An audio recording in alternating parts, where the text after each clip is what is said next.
South India shopping mall RC Puram BHEL లో ప్రముఖ సినీ తార శ్రీలీల గారిచే డిసెంబర్ 6న గొప్ప ప్రారంభం. నమస్తే, నేను Vijay.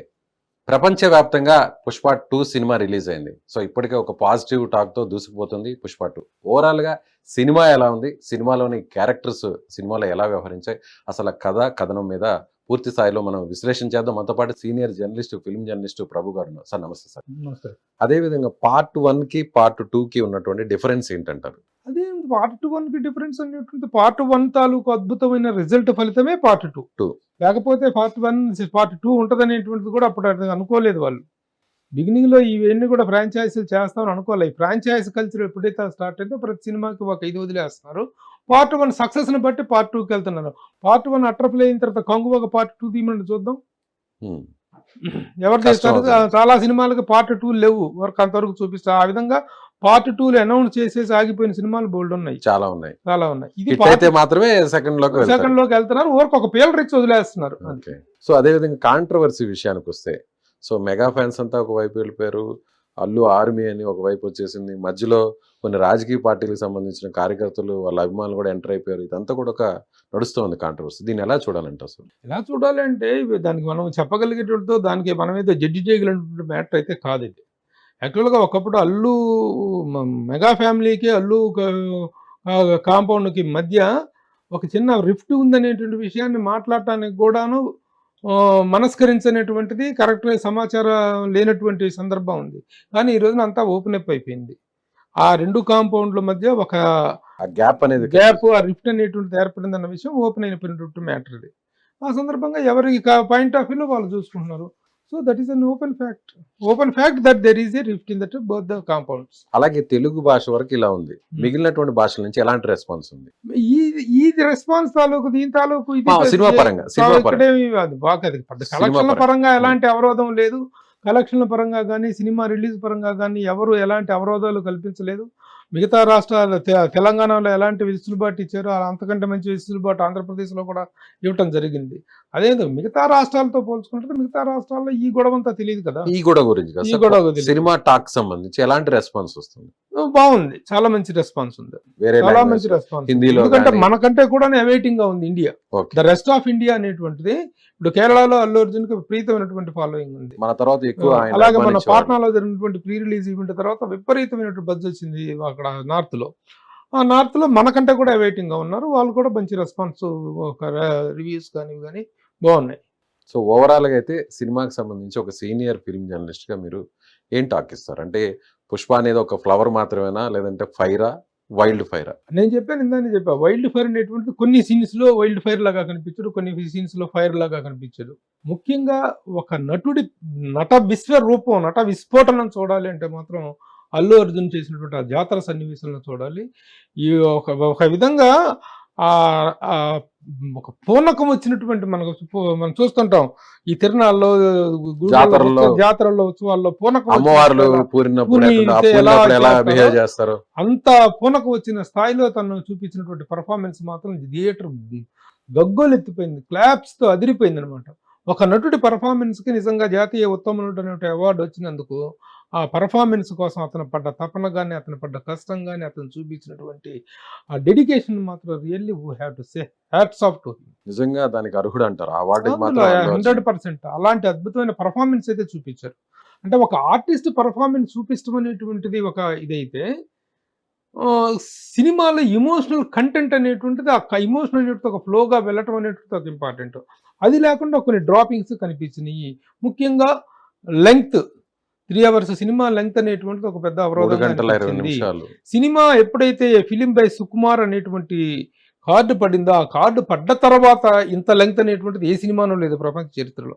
Film by the director by Sukumar అని పడ్డ తర్వాత 10 నిమిషాల సినిమా ఉండటం అనేటువంటిది ఆ తర్వాత లీడ్ కోసం చేసినటువంటి, యాక్చువల్గా చేసుకొని కొంత వర్కౌట్ చేసుకుంటే ఇవన్నీ ఎప్పుడైతే ఆ క్లైమాక్స్ ఫైట్లో, ఆ క్లైమాక్స్ ఫైట్లో కొంత అతి ఉంది, కాళ్ళు చేతులు కట్టేస్తే గాల్లో ఎగిరిపోయి కురికేసి చంపటం అనేటువంటిది అతికి పరాకాష్ట. అది వదిలేస్తే ఎప్పుడైతే కాళ్ళు చేతులు అవి విడిపోయి కట్లు చేసుకున్నాడో తర్వాత చేసినటువంటి ఒక 3 minutes ఫైట్ ఉంది సార్, గూస్ బంప్స్ నట వచ్చేస్తాయి. విశ్వరూపం ఆ కనిపిస్తుంది. నట విశ్వరూపం కాదు, ఆ ఫిరోసియస్నెస్, ఆ ఉగ్ర రూపం అనేటువంటిది కనిపించింది. అక్కడ ఈ ఫిలిం బై సుకుమారన్ వేసిన తర్వాత ఆ ఇమోషనల్ ఇదిలో ఉన్నాడు ప్రేక్షకుడు. చప్పట్లు కొట్టేది ఈయన కేకలేశాడు. ఆ కేకలేసిన తర్వాత మళ్ళీ పావుగంట సేపు థియేటర్లో కూర్చోబెడతానంటే ఇట్ డింట్ వర్కౌట్. అది కొంచెం లాగ్ అయిందంటారు. అది ఆ లాగింగ్ అనేటువంటిది కనిపించింది. ఓవరాల్ గా it is a paisa vasool film. ఒకే one time watchable film to all the fans. ముఖ్యంగా ఫ్యాన్స్ కానీ ఫ్యామిలీస్ కానీ, ముఖ్యంగా భార్యాభర్తల అనుబంధంలో ఒక ఇదిని చూపించడం, అది that track is very good.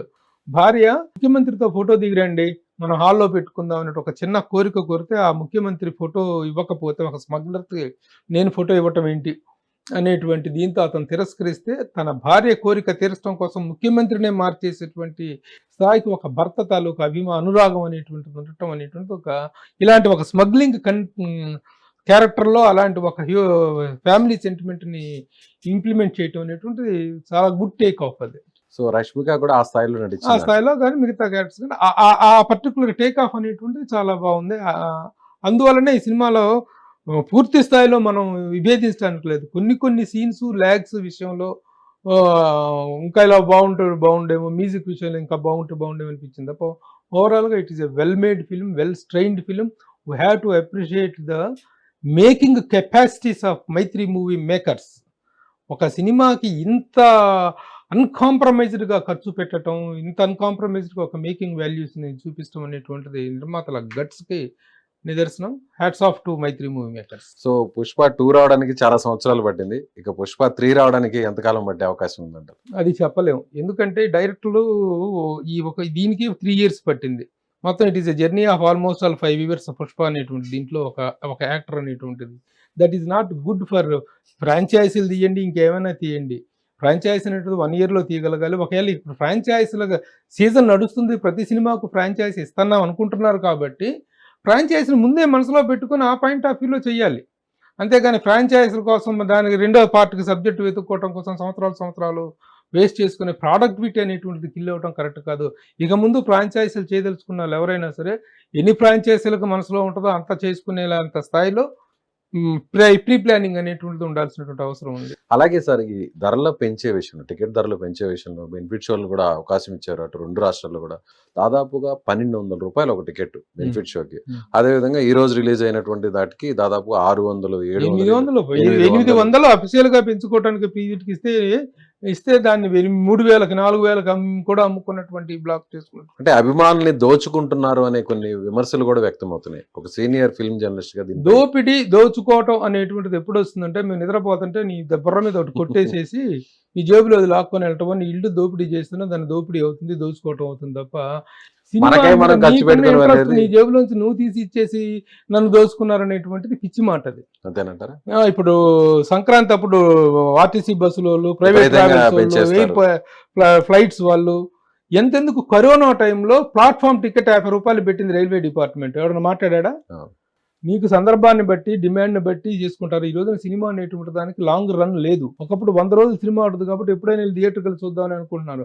ఈ రోజున సినిమా అనేటువంటి ఎంత గొప్ప టాక్ వచ్చినా 1 week 2 weeks, ఈ 2 weeksలో ఇన్ని కోట్ల రూపాయల సినిమాకి సంబంధించినటువంటి కలెక్షన్ రాబట్టుకోవాలి. లేదనుకుంటే సినిమా పైరసీ రూపంలో బయటకు వెళ్ళిపోతుంది, టెక్నికల్గా బయటకు వెళ్ళిపోతుంది.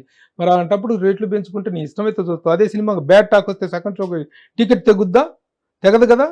కాబట్టి ఇది దోచుకున్నారు అనేటువంటిది పిచ్చి మాట, ఇది ఒక పిచ్చి వాదన. సో పాన్ ఇండియా మూవీగా వచ్చినటువంటి పుష్ప 2 ఇప్పుడు ఇండియన్ బిగ్గెస్ట్ మూవీగా కలెక్షన్ విషయంలో రాబోతుంది అనుకోవచ్చు. డెఫినెట్ గా క్రాస్ చేసే అవకాశం. పాన్ ఇండియా ఏంటి, పాన్ వరల్డ్, ప్రపంచవ్యాప్తంగా దాదాపు 12,000 స్క్రీన్స్ లో రిలీజ్ అయింది, ప్రొజెక్ట్ అవుతుంది. 10 నుండి 12,000 స్క్రీన్స్ అని చెప్తున్నారు. అంటే 1-2 స్క్రీన్స్ మధ్యలో డ్రాప్ అయినా సరే దాదాపు 10,000 పైగా స్క్రీన్స్ లో ప్రొజెక్ట్ అవుతున్నప్పుడు మరి ఇది పాన్ వరల్డ్ సినిమా కాకేమవుతుంది? కలెక్షన్ల విషయంలో top 1, top 3 collections already 1 week దాదాపు అయిపోయినాయి. 1 week దాదాపు అయిపోయింది. టికెట్లు బుకింగ్, అడ్వాన్స్ బుకింగ్ దాదాపు అయిపోయింది. తర్వాత రన్ ఏంటనేటువంటిది రేపు మండే నుంచి ఏంటి, కనీసం 1 week కాకపోయినా ఒక 4-5 days బుక్ అయిపోయింది. తర్వాత what is the fate of the film from Monday onwards అనేది we have to wait and see. Right sir, thank you so much. ఇది సీనియర్ ఫిల్మ్ జర్నలిస్ట్గా ఉన్నటువంటి ప్రభు గారి విశ్లేషణ. ఖచ్చితంగా కొన్ని విషయాలు అప్ అండ్ డౌన్స్ అయినప్పుడు కూడా ఒక కమర్షియల్ సినిమాగా మాత్రం ఒక భారీ విజయాన్ని అయితే మాత్రం అందుకోబోతుందని నేను చెప్తున్నాను. Thank you so much.